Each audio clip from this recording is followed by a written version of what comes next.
Blood News Updates. Ako po si Cesar Soriano para hatid ang mga nangunang balita sa buong kapuluan ngayon.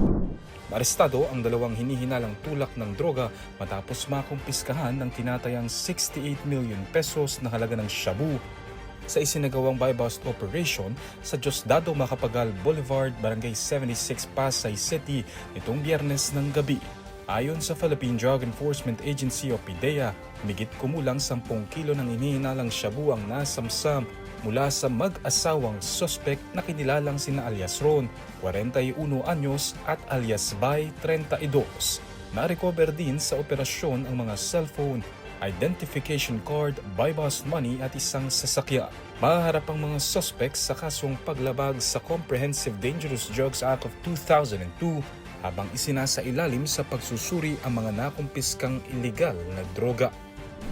Isa pang miyembro ng wanted na labaing criminal group ang kusang loob na sumuko sa mga otoridad sa Zamboanga, Sibugay, ilang linggo matapos magbalik loob ang leader ng grupo at iba pang kasamahan nito. Kinilala ang surrendery na si Abison Ilon.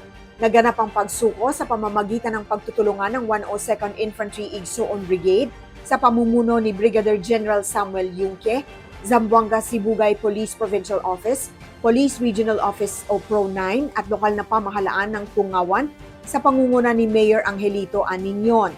Matatandaang nauna ng sumuko noong May 25 sina Yasher Indal Hassan alias Almain Apidon Labain na kinilalang leader ng labaing criminal group at kasapi nitong si Mahmoud Kalim. Naharap ang grupo sa mga kasong murder, frustrated murder, attempted murder at illegal possession of firearms. Ayon sa mga otoridad, patunay ang magkakasunod na pagsuko ng paghina ng grupo at tagumpay ng kampanya para sa kapayapaan at kaayusan sa lalawigan. Naipasok na sa Bulacan Provincial Jail ang kontraktor na si Pacifico Curly Discaya matapos dalhin sa Malolos Regional Trial Court Branch 20 para sa return of warrant at commitment order kaugnay ng non-bailable na kasong malversation. Noong Biyernes, iniutos ng binanggit na korte ang pag-aresto kay Discaya, kanyang asawa na si Cesara at siyam pang iba pa kaugnay ng umano'y anomalya sa 53.9 milyong pisong flood control project sa Kalumpit, Bulacan. Pinangunahan ni CIDG NCR Chief Police Brigadier General John Giagi ang pagsisilbi kay Discaya ng warrant na 9 na buwan nang nakadetine sa Senado. Isinailalim muna siya sa booking procedure bago dalhin sa korte. Ayon kay Interior Secretary John Vic Remulla, 9 sa 11 akusado sa kaso ang nasa kustodiya na ng pamahalaan habang nagpapatuloy ang manhunt operations laban sa 2 pang pinaghahanap. Samantala, sinabi ng abogado ni Discaya na hindi ito hihiling ng hospital arrest sa kabila ng kanyang pagpapagaling mula sa operasyon sa Balika.